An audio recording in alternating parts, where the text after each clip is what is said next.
Live from Studio 3, this is Packaging Today with Evelio Matos, Adam Peak, and Corey Connors. Hey, what's up, everybody? It's Monday. We made it. What's up, guys? What do we got? We got Corey Connors. Say, Evelio. Yeah. Sorry, can't. What do we got here? Synchro. So my daughter does synchronized swimming. And anytime somebody's like, hey, man, can you go out and do this? I'd be like, sorry, can't. Synchro, because I'm going to practice or I'm going to a meet. I see. Do you want to hear a funny joke that you may never employ? But if you are ever at a wedding with two Christian humans and you have to do the best man speech, there's a verse, I believe it is in the book of Luke 14:20, and the verse says, "I'm sorry I can't come, I'm married," meaning I'm unable to attend your event due to my marital status now. So and then it gets a great laugh. It gets a really great laugh. Don't you dare play that cricket. Don't you dare play that cricket. I bet. We'll take your word for it. It's the best. It kills at all of the Christian weddings. Did you hear the crickets? I don't know if you heard it or not. I did. Yes. All right. I set up. Like I said, I pushed some buttons and I don't know what's going on. It's like this is your first time hosting or being on the internet. You're like, well, I don't know how to turn on. Where do I click the link? Can you see my screen? Am I on mute? Is this thing on? Am I on check? Mute? I'm not a cat, Your Honor. I'm ready to proceed. Oh, those were the good old days of how many of these have we done? Do you know? At least 5. Yeah. At least. I don't know. Maybe a year. Hey, man, Has this been going on for a year? Oh, at least, dude, 100% at least. Okay. We've done at least 70. Can I say at least one more time? All right, what do we got? We got Corey Connors at Corrugated on the TikToks, host of Sustainable Packaging Podcast. And we got Adam Peak, host of People of Packaging Podcast, the OG. But you just stick it right in his ear. And you're not on the TikToks anymore, but you can find him on the LinkedIn's. All my podcast info goes right in here. It's all LinkedIn's. That's right. And then you got me, Evelio Matos, host of Packaging Unboxed podcast. So yeah, good stuff, man. I got I actually just posted that I'm looking for a co-host, and I got some good feedback. Got some good DMs. Okay. So what about us, Evelio? Yeah. Whatever. Yeah. What about us? You guys, we're co-hosting this. Oh, I see. Oh, not for this show. No, not for this show. Oh, man. That's a super way to find out the news. Super rude. Yeah, guys, I'm looking for some co-hosts to replace these guys. If you can DM me, please, so we can. Yeah. But don't tell them. That would be great. Don't tell those guys. That's right. You were not on mute, Evelio, just so you know. You were live on the internet. Yes. Hey, before we get started, though, I am wearing my shirt. My voice is gone, but the Judge Memorial Catholic School boys basketball team won the state championship on Saturday night. Congratulations! 2.5 hours away. So that was it was a pretty big. How many deal. goals did they score? I know how much you love sports, Evelio, but I'm not here for any of your sports jokes. You did have to stick out you can have one because you had my bad Christian pastor church joke.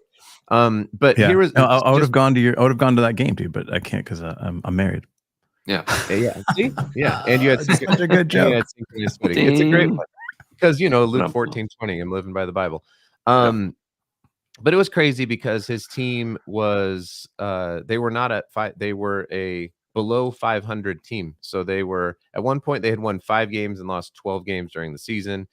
They had a great run. They were the number 10 seed in the tournament, and they beat the number 7 seed, the number 2 seed, the number 3 seed, and then they beat the number 1 seed in the championship game. So it was Amazing. It was really awesome to see the team kind of come together. It was incredible. So it was a great run. We got home super late Sunday. Didn't sleep that much. My voice is still barely recovering, but it was awesome. It was a great. Congratulations. That's huge. Yeah, thanks. I mean, I didn't play. I was not in the game. 187 events, and there are coached him. Yeah. Oh yeah, no, that's for sure. There are definitely some parents though who are like, I'm playing the game, and it's like, no, just cheer for your kid, please. That would be awesome. You don't. Yeah. Coaching. No, but it was great though. It was awesome. Coaching's easy, right? It's super easy. Yeah, you don't get parents bothering you. Like, put my kid in more. My kid doesn't get enough playtime. My kid doesn't get enough time in the water. Is it the same thing with synchronized swimming? Do parents? A million percent. Yeah. Yeah. I'd try to be the parent that doesn't, because it's not fair, right? Coaches are, they're doing the best for the team. So yeah. I had to tell a parent this is not. We're gonna. I go down a whole rabbit hole here. We'll get to packaging. But one point in a game, I was coaching. This was like 6th grade basketball, and at halftime, I had to go over to the parents and I had to tell them, "Hey, I'm trying to coach the team. Can you please stop telling them what plays you think they should run?" And one of the dads said to me, "Well, at least somebody's coaching them." And I took the clipboard. I was like, "I'm a volunteer. Mm-hmm. You can also go volunteer." But I'm at every practice. I'm not perfect. I'm a volunteer 6th grade basketball coach with a bunch of imperfect 6th grade kids. Yeah. You can go coach them if you'd like to. And he's like, "Okay." I'm like, "Stop coaching. Just here for your kids. I'm doing my best here, but it's only confusing these poor little children." Anyways. Yeah. No, I just saw a clip this weekend of because my other daughter plays softball, and I just saw a clip of a dad up in the stands at a college softball game yelling at the ump, and the ump turned around, and the dad stands up to walk down the stands to get confront the ump, and his ACLs go out like and his knees just rolled forward and just tumbled all the way to the bottom. Oh my gosh. But that's man, all right, enough. I'm sure we're the only ones with kids in sports. Nobody else gets this. Nobody else understands what we're talking about. That's right. we got some good friends in the audience already commenting. Thank you all. We do, man. What do we got? We got Fred. Yeah, good stuff. Pretty rich. Yeah, he's got some good stuff coming up. Exciting. Hugh. That's right. Pink slips are in the mails, boys. Sorry. You know who'd be a good co-host? Hugh Curtis. I volunteer as tribute, so I'm out. It's been a good ride. I'll volunteer Ryan Fox. All right, see you guys. Peace out. The real corrugated Ryan Fox. Yeah, that's right. And that's Andrew can help find replacements through. He probably has a list. That's right. Oh, we got Chris Olson. How you doing, Chris? Oh, Chris. No, it's the champion. We have the champion judge Bulldogs and the champion Denver. Oh, is that is that a Tetris championship hat? It's pretty good. I hate you. If I could remember what that Russian song can't fire me is, because I quit. I would hum it for you. All right, so let's. We're 10 minutes in. We got zero packaging conversation happening. Boxes. Yeah. Yes. Hey, I want to ask you guys a question. Yes. What are the states that have EPR bills right now? Do you know? Washington. Yep. Oregon's working on it. Colorado. California. That's it for now. That's to my knowledge. Yeah. Vermont, maybe. I know there's 11 others in the works, and I don't know that list. But I could definitely see 50 before we know it. What's up, Stacy? Hey, Stacy. Ex-soccer coach here. So he's off my list. I was a soccer ref, actually. Oh yeah, that's what I did in high school. Cool. When he was growing up in the Bahamas, he refereed in every weekend. When I was in Maui. Actually, you know what, dude? I spent some time in St. Lucia. I knew it. I did. I went surfing through You were the world's most interesting man. Yes. Yeah, it's funny to me. Maybe it's not funny, but it's just interesting to me that there are more states with legalized weed than there are EPR laws. Is that a weird thing or no? Not really. I think weed came first. I think they that movement started earlier. We've had packaging waste for a while, a couple of years. Yeah, but no, this is a new thing, and just the bottle deposit programs, just those more than double recycling rates in those states that have them. So to me, it's something that we should do nationally. I think as soon as and possible. they make for great Seinfeld episodes also. Yes, very true. Double win. As a matter of fact, here in Arizona, there was a family that got arrested for taking a semi truck worth of plastics, driving it across the border to California to go recycle it there because they pay more, and that's illegal. Like, who? Do we know why that's illegal? I'm sure there's some. Is it like, to me that seems counterproductive, but I'm sure there's some like law enforcement person who could say the reason is because the money for the bottles in California come from California, so you're taking there's no money for that program in Arizona, so you're taking a product from here and you're selling it there, which isn't really helping them in California boost their recycling rates. It's just taking money from a program. Way to be selfish, California. Yeah, geez, California. Yeah, there's so much like interstate commerce laws that I don't know about. I mean, like this is crazy. I had no idea that if you are in, if you're in Arizona or if you're in Utah, and if you're going to be going to an event in Vegas and you want to bring a bottle of wine and you drive it across state line, that's illegal. You're not allowed to transport. I mean, like, to me, like buying it in Utah and consuming it in Nevada should not be illegal. But apparently these things are. I don't know much about this stuff. I barely know anything about packaging, so we should probably stick to this stuff that we can at least talk moderately competently. All right, two things here. One, Matt, who's a soccer ref.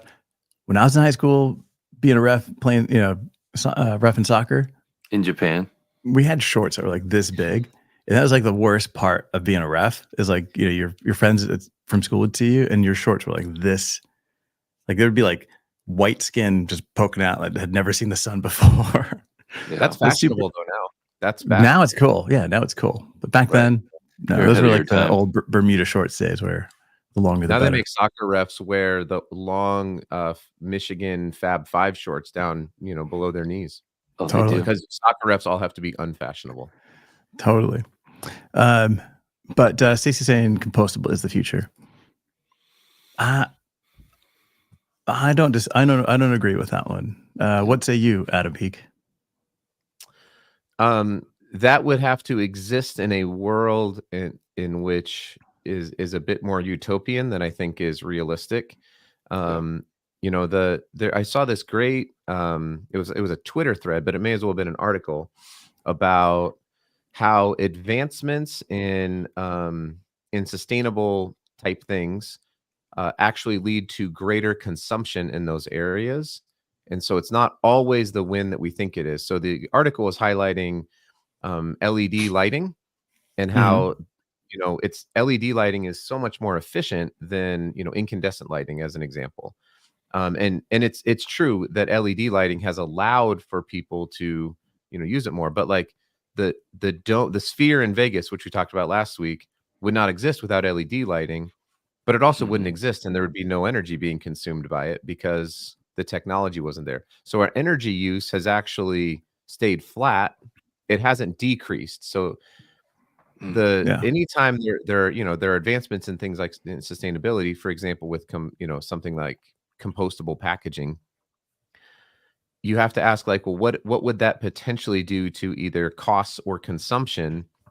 And is that a net good or bad thing, or is it just net neutral, right?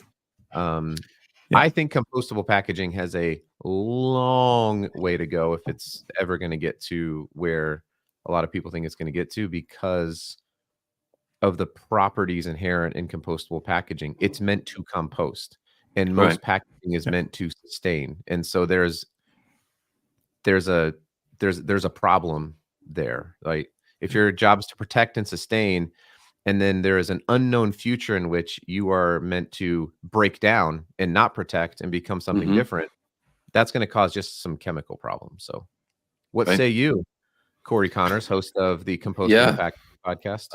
Agree. Great points. I think it's a part of the future. And I think this is, I don't like the attitude that one thing is going to take over everything. I see it as a pie.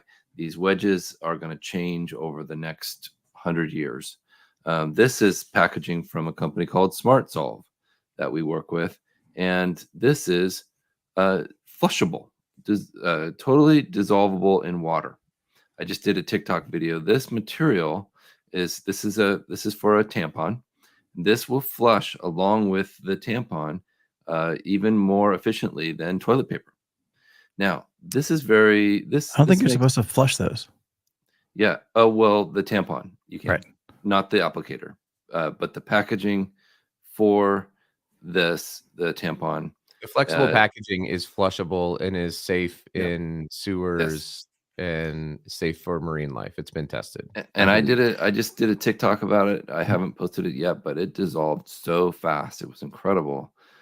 So for this kind of a purpose, this makes awesome sense. It's the first of its kind that I know of. This company has taken off like crazy. Daye, DAYE is the manufacturer of these. SmartSolve is the packaging, and it's really cool to see. But there's a lot of problems with compostable packaging. A lot of the composting facilities, the industrial composting facilities, don't want packaging because of all the contaminants. A lot of people will put their white spoon in there. They think it's compostable. It's not.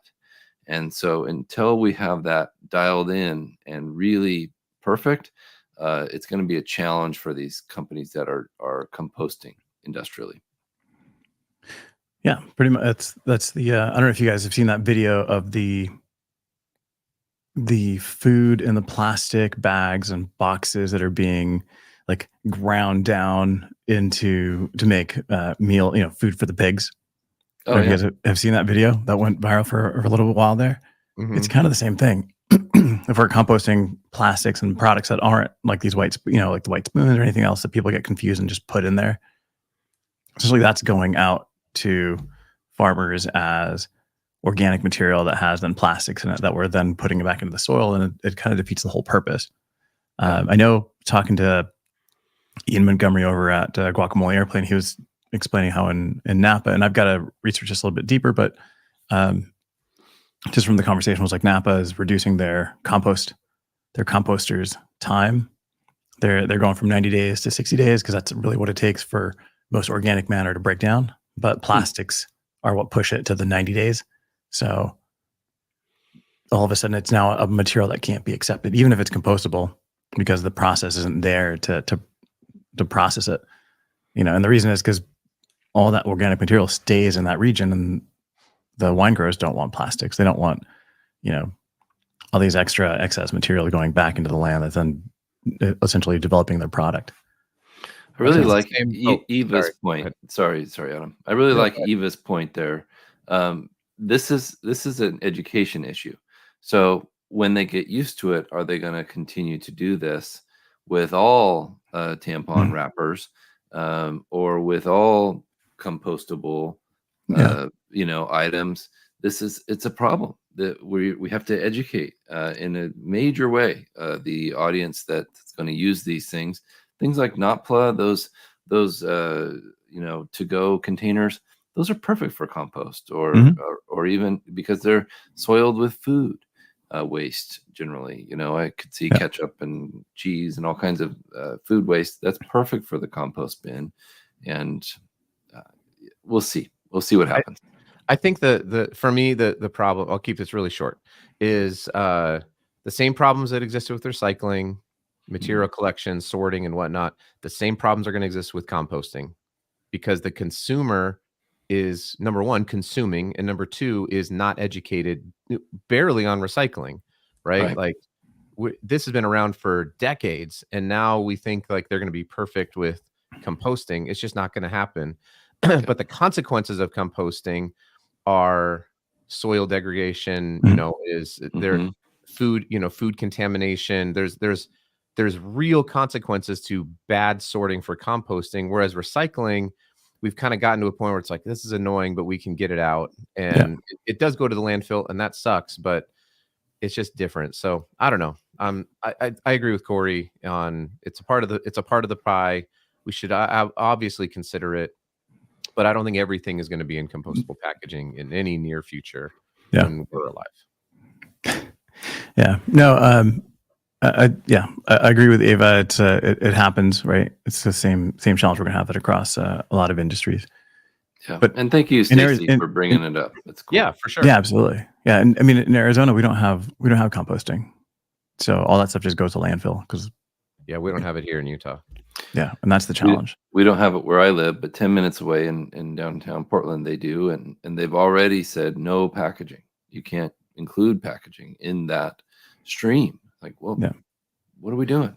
Yeah. So I'd say if you're a brand or you're an agency working with a brand, if you're a manufacturer, then I think the big challenge is when you're talking to your client is like, where does your product sell? Right? If you're just a local product and you're selling in Arizona or Utah or, in Coreystown or I guess Oregon, don't, compostable doesn't make sense because there's no collection for it. So it has a great story, but if it can't be sorted and collected and composted, then you're wasting your money. Make something that's recyclable because that's accepted. At least there's some kind of infrastructure in place across the U.S. and same thing across different countries.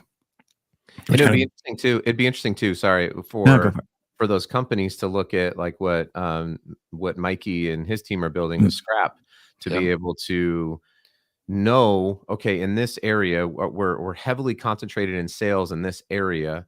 Now we can have data to show what is readily recyclable, and we can build a packaging. This data is now coming and it's here, and we can know it. And so knowing what that data is, knowing what your packaging is, and knowing what the end of life is going to help out a lot. Yeah. And Seth is asking, is compostable more expensive? I would say no. The material that's compostable isn't necessarily more expensive, but if it's certified, branded, I think that's where you start getting into some different costs. Yeah. What do you think, Corey? The quotes I've done have been a dramatic cost delta, much more expensive. But you're talking about something that's like certified compostable. Yeah. Right. Home compostable is what I think is really what we're focusing on, because industrially compostable is, like you said, just doesn't make sense yet. Yeah. It will someday, I hope. The corrugated is compostable. Mm-hmm. Right. It doesn't. It's not. I don't think there's a certification, by the way, for home compostable yet.